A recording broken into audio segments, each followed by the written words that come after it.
Episode 1 जंगली गांव का राज। नमस्ते मेरे प्यारे दोस्तों, मैं हूं सुनीता श्रीवास्तव और आप सुन रहे हैं अपनी ही दिलों में बस जाने वाली डरावनी कहानियां। अगर आप पहली बार आए हैं तो चैनल को सब्सक्राइब जरूर कर लेना, क्योंकि यहाँ जो कहानियां सुनते हो वो सिर्फ कहानी नहीं, एहसास होती हैं। आज जो मैं आपको सुनाने जा रही हूँ वो कोई आम कहानी नहीं है। ये कहानी है एक ऐसे गांव की जहाँ लोग दिन में भी जाने से डरते हैं। मैंने ये बात अपनी दादी से सुनी थी। वो बोली थी, उस गांव में रात को कोई जिंदा इंसान नहीं घूमता, जो दिखता है वो कुछ और होता है। उस रात मैं अकेली थी, बारिश हो रही थी और अचानक लाइट चली गई। मोबाइल में नेटवर्क भी नहीं।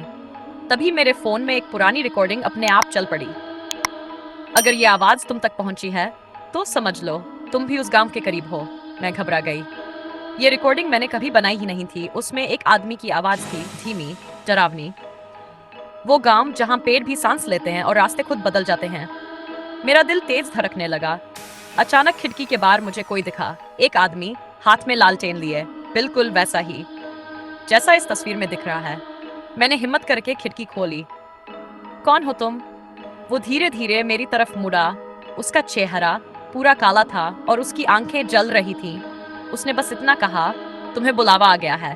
और फिर मेरे फोन में वही रिकॉर्डिंग फिर से चलने लगी। जंगली गांव में एक बार कोई आ जाए तो वापस नहीं जाता। उस रात मेरी जिंदगी बदल गई है। अरे सुनो, तुम जो ये कहानी सुन रहे हो ना, जरा सच सच बताना, अगर तुम्हें कोई रात में बुलाए तो क्या तुम जाओगे? मैं सुनीता श्रीवास्तव। और हाँ, मैं चली गई थी। मुझे पता है तुम में से कुछ लोग सोच रहे होंगे ये तो बेवकूफी है, पर कभी कभी कुछ चीजें हमें खींच लेती हैं बिना वजह। उस रात के बाद मैं सो नहीं पाई। वो आदमी, उसकी आंखें बार बार मेरे सामने आ रही थी। मैंने खुद से कहा, नहीं, ये सिर्फ डर है। लेकिन अगले दिन मेरे फोन में एक लोकेशन अपने आप आ गई।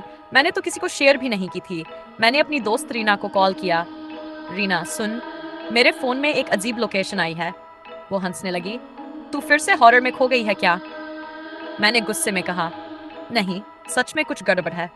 कुछ देर चुप रहने के बाद वो बोली, ठीक है, अगर इतना डर लग रहा है तो मत जा। मैंने धीरे से कहा, डर लग रहा है पर जाने का मन भी कर रहा है। फोन कट गया और शायद उसी पल मैंने फैसला कर लिया। शाम होते होते मैं उस लोकेशन की तरफ निकल पड़ी। रास्ता सुनसान था।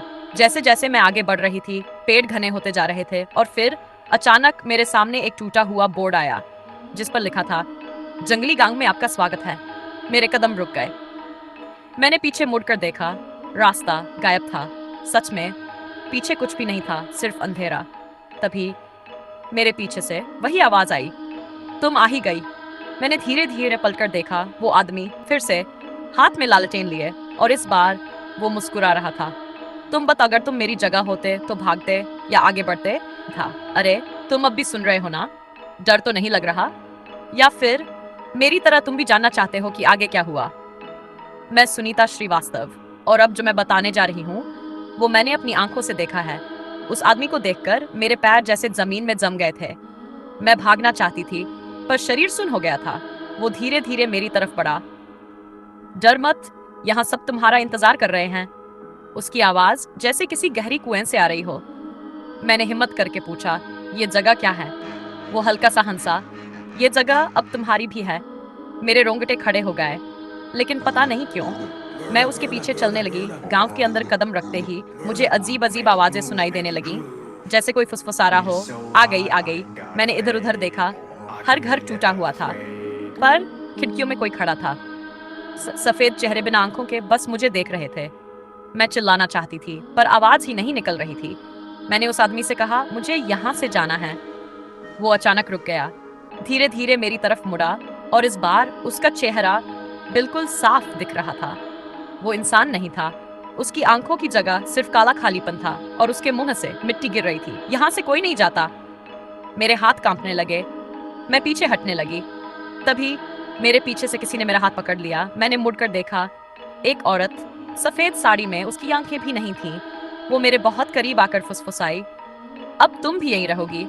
मैं जोर से चिल्लाई और उसी पल मेरे फोन में फिर वही रिकॉर्डिंग चलने लगी। जो इस गांव में आ गया वो वापस नहीं जाता। और तभी चारों तरफ से वो सब मेरी तरफ बढ़ने लगे। अब सच सच बताओ, अगर तुम मेरी जगह होते तो क्या करते? क्योंकि अगली बार या तो मैं बच जाऊंगी या फिर इस गांव का हिस्सा बन जाऊंगी या कुछ और। अरे, तुम अब भी मेरे साथ हो। अच्छा है, क्योंकि अब जो मैं बताने जा रही हूँ वो आखिरी सच है। मैं सुनीता श्रीवास्तव, और शायद ये मेरी आखिरी कहानी हो। चारों तरफ से वो सब मेरी तरफ बढ़ रहे थे, उनके चेहरे, उनकी खाली आंखें, सब कुछ मेरे बहुत करीब आ चुका था। मैंने आंखें बंद कर ली और जोर से चिल्लाई, मुझे यहाँ से जाना है। अचानक सब कुछ शांत हो गया। मैंने धीरे धीरे आंखें खोली। मैं अपने कमरे में थी। सब कुछ पहले जैसा, लाइट, दीवारें, मेरा बिस्तर में हंफ रही थी। ये सपना था, मैंने खुद से कहा। लेकिन तभी मेरे हाथ में कुछ महसूस हुआ। मैंने नीचे देखा, वही पुरानी लालटेन जो उस आदमी के हाथ में थी, मेरे हाथ में थी। मेरी सांस रुक गई। मैंने धीरे से खिड़की की तरफ देखा और इस बार बाहर कोई नहीं था, बल्कि शीशे में मेरी परछाई खड़ी थी। लेकिन वो मैं नहीं थी। उसकी आंखें खाली थी और होंठों पर वही डरावनी मुस्कान। तभी मेरे फोन में अपने आप रिकॉर्डिंग शुरू हो गई। इस बार आवाज मेरी थी। अगर ये आवाज तुम तक पहुंची है तो समझ लो, अगला बुलावा तुम्हारा है। अब तुमसे एक बात कहना चाहती हूँ। मैं सुनीता श्रीवास्तव, जो तुम्हें ये कहानियां सुनाती थी, शायद अब सिर्फ कहानी नहीं रही। अगर कभी रात में तुम्हें कोई आवाज बुलाए या तुम्हारे फोन में कोई अनजानी रिकॉर्डिंग चल जाए, तो मत जाना, क्योंकि हर कहानी सुनाने वाला हमेशा इंसान नहीं होता। और अगर कभी तुम्हें अंधेरे में एक लालटेन जलती हुई दिखे, तो समझ जाना मैं तुम्हें लेने आ चुकी हूँ। अगर अब भी तुम सुन रहे हो तो सोच समझ कर सोना आज रात, क्योंकि कहानी खत्म हो गई है। समाप्त।